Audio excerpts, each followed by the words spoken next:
You're listening to the Ordinary Vegan Podcast, where we teach you everything you need to know about adopting a plant-based diet full or part-time. Our goal is to empower you to live a long and healthy life.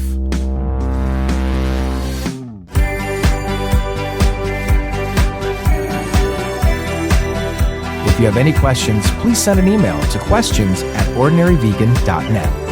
Hello, friends, and welcome to the Ordinary Vegan Podcast, number 106, Women's Health Checklist, or as I also like to call it, Why Women's Healthcare Deserves Special Care. If we haven't met, my name is Nancy Montuori, and my number one goal in life is to keep you healthy. And I do that by spending hours digging into the latest scientific research and health studies so you don't have to. My goal is to translate that information into practical advice you can easily use to live a longer, healthier life. Today's focus is all going to be on women's health. What I'm hoping to share with you is how important it is to know everything there is to know about women's health and how to make sure you are advocating for yourself on your next doctor's visit. I am hoping this information will empower you with the knowledge and the tools to become your own health advocates, because in truth, women's health is more complex than men's for several reasons. First, as women, we have a greater biological complexity that includes cycles of hormonal change like menstrual cycles, pregnancy, and menopause that affect every part of our health, including bones, heart, and even brain function. Our estrogen and our progesterone fluctuate throughout our life. Those shifts influence metabolism, immunity, mental health, and disease risk. We also have life stages that include puberty, reproductive years, pregnancy, postpartum, perimenopause, menopause, postmenopause, and each of these has its own unique health considerations. These hormonal changes can influence mood and create anxiety and depression. Also, women are often caregivers, balancing careers, balancing children, or aging parents, which adds emotional and stress-related health burdens. Unfortunately, for decades, most medical research was conducted on men, and results were generalized for women. Often, women's symptoms are more likely to be dismissed as stress or emotional, which can delay proper care. Access to health care, stigma around reproductive health, and mental health make it harder for women to get the proper care. And did you know women live longer than men, which means they experience more chronic age-related health issues? By the way, while some of the health issues we will discuss come later in a woman's life, young women also face health risks that are unique to their gender. We must help girls and young women to advocate and take ownership of their health at an early age. So let's go. Let's start with the basics of women's health care. FYI, I will post this checklist on my website, ordinaryvegan.net, and put a download link in this week's show notes. Annual and preventative screening should include a yearly physical exam with your primary care doctor. You should have your blood pressure checked at least once a year, but if high blood pressure runs in the family, I would check it more often. The doctor should do a complete blood test called a CBC, which checks your cholesterol and blood sugar. The recommendation is every 1 to 3 years for healthy adults under 40, starting at the age 20, and more often if there are risk factors.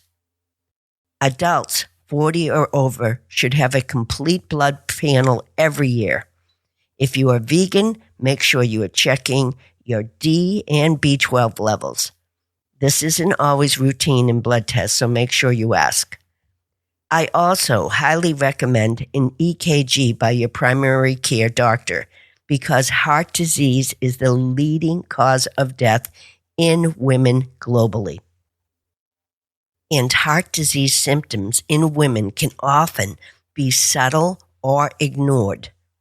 To learn more about heart disease in women, please listen to podcast number 19, Women and Heart Attacks. I would be remiss not to mention that women may not recognize heart attack symptoms because these symptoms are often so much more subtle and varied than the Hollywood presentation of a heart attack. You may attribute your symptoms to stress or anxiety, so it is important you know the symptoms. So please listen to podcast number 19. My primary care doctor also does a spirometer test. A spirometer is a diagnostic device that measures the amount of air you can breathe in and out in the time it takes you. It is called a lung function test. Also, there is nothing wrong with talking about mental health with your primary care doctor. Talk about depression or anxiety if you're experiencing it. Number 2 on the women's health checklist is a yearly visit with your gynecologist. I would begin by asking general questions that include what screenings or tests do you need, what vaccines you should consider, and what you should know about maintaining vaginal health. Discuss your menstrual health. Are your periods long? Do you have heavy bleeding or PMS? I would also ask, what are the best birth control options? What should you know about fertility? And how soon should you start planning if you want children later? In addition, discuss how often you should get a pap smear. A pap smear, also known as a Papa Nicola test, is a gynecological screening procedure that examines cells from the cervix for abnormalities that may indicate cervical cancer or precancerous conditions.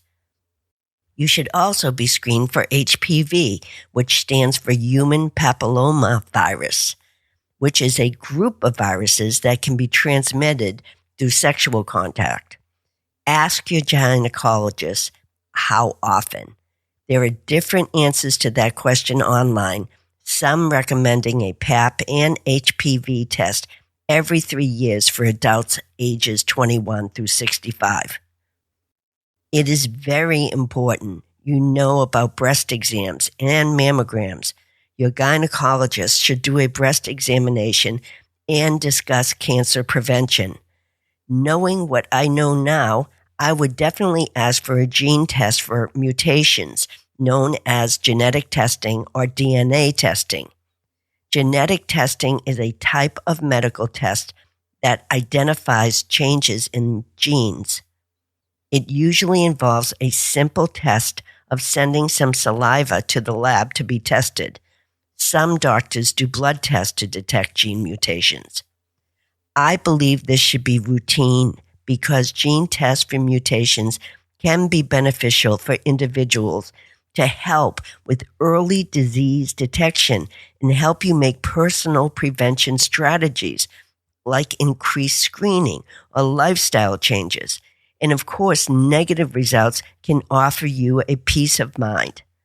Say you have a gene mutation for breast cancer. You may want to start mammograms at an earlier age based on this knowledge. While we're on the subject, let's discuss mammograms. There are many different guidelines for screening mammograms. Currently, there are 3 major organizations that recommend different guidelines. That is why it is so important for you to know your personalized breast cancer risk.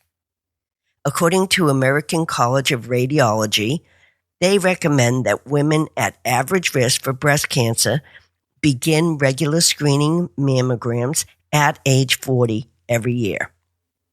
The U.S. Preventative Services Task Force suggests starting mammograms at age 40 with screenings every other year for ages 40 to 74. The American Cancer Society recommends women 40 to 54 get screenings every year. Women 55 and older can switch to every other year. Screening should continue as long as a woman is in good health and is expected to live another 10 years or more. So there are a lot of different opinions. The most important thing for you to do is to speak with your OB/GYN or primary care doctor to get a personalized breast cancer risk assessment and decide on the most appropriate screening plan for you, especially if you have a family history of cancer. Women with a strong family history of breast cancer or a genetic mutation like BRCA, or who have had high-dose chest radiation before age 30 are considered high risk. They are urged to start screening earlier. Data shows that 1 out of 6 new breast cancers develop in people who are in the age range of 40 to 50. Cancers detected during screenings are usually early stage, and the earlier you catch a cancer, the better the prognosis and survival rate for the patient. Most guidelines do not include recommendations for women after age 74, as there is limited data on whether mammograms save lives in that age group. I have a friend who screened at 73 and was told by the clinic she didn't need a mammogram. As it turned out, she insisted on the screening and found out that she had breast cancer. She had a mastectomy and was golfing 10 weeks later. That is a great example of advocating for yourself. You should perform at-home breast examinations once a month to become familiar with your breast's normal look and feel, making it easier to detect any changes. If you have your period, the best time to do the exam is a few days after your period ends, when your breasts are least likely to be tender or swollen.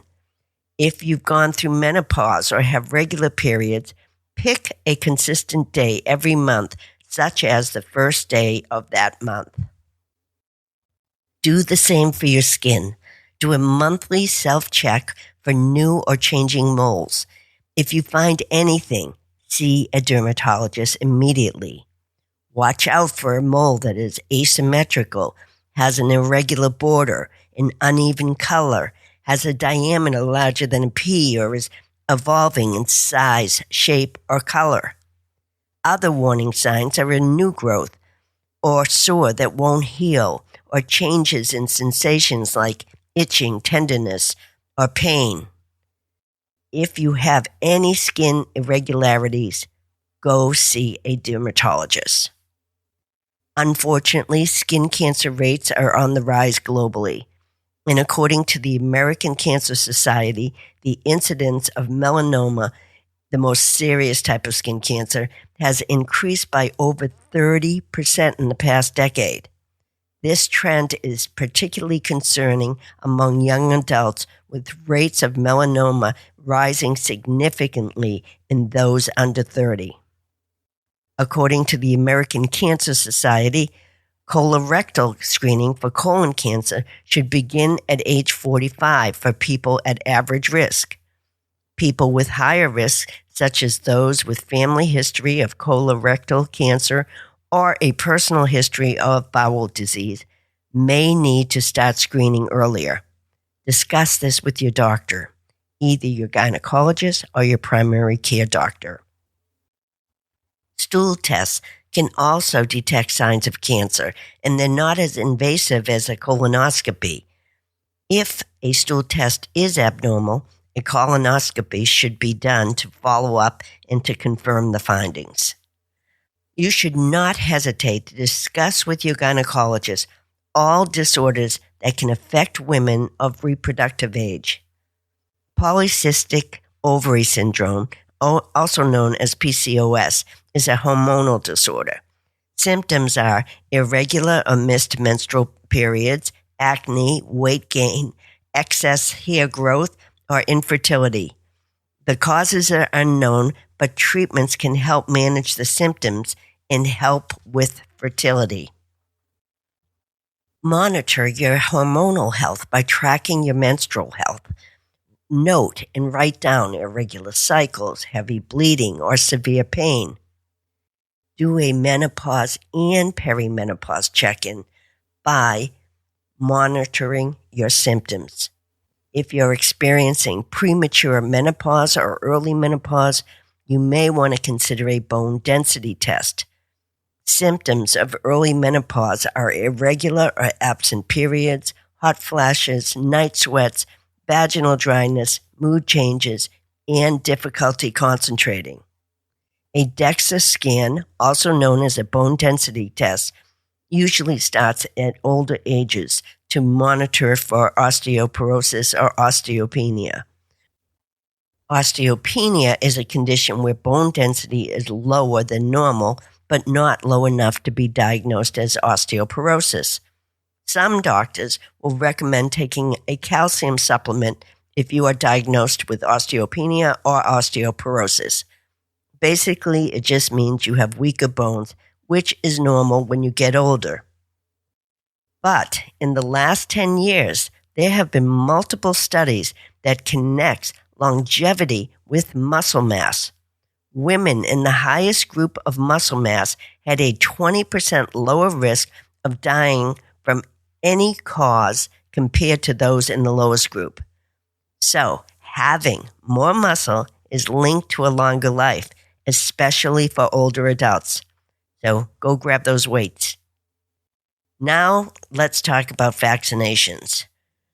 Vaccines can be controversial for several reasons, but we should never forget how many diseases like polio were eradicated all over the world with a vaccine.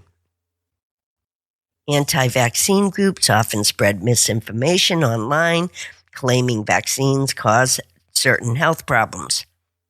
What kind of vaccines you get is a personal decision, but here is a list of recommendations from health agencies and doctors online. Everyone recommends an annual flu shot and COVID-19 booster per current guidelines. Many women over 50 get a shingles vaccine. Shingles is a viral infection caused by the same virus that causes chickenpox, and I hear it's very painful. Next is a Tdap booster, which is recommended every 10 years. The Tdap booster, also known as the DPT vaccine, is a combination vaccine that protects against 3 infectious diseases in humans: diphtheria, pertussis, which is whooping cough, and tetanus. Next is the HPV vaccine, which we talked about speaking to your gynecologist about. It is a common virus that can cause genital warts, cervical cancer, and other health problems. The CDC recommends that all boys and girls receive the HPV vaccine series at age 11 or 12. Catch-up vaccination is recommended for young adults up to age 26.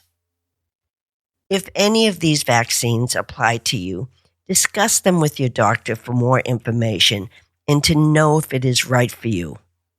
Also on the women's checklist is a dental exam once a year and a tooth cleaning every 6 months. Eye exams should be conducted every year. The last thing I want to mention is mental health. I read somewhere that by undergoing a personal examination of your life, your relationships, and your feelings can help you gain a much better understanding of yourself. I wish over the years that I had done that. Like make a checklist of what's working in your life and what isn't. These regular mental health assessments allow you to notice subtle warning signs of conditions like anxiety, burnout, or depression before they become severe and difficult to manage.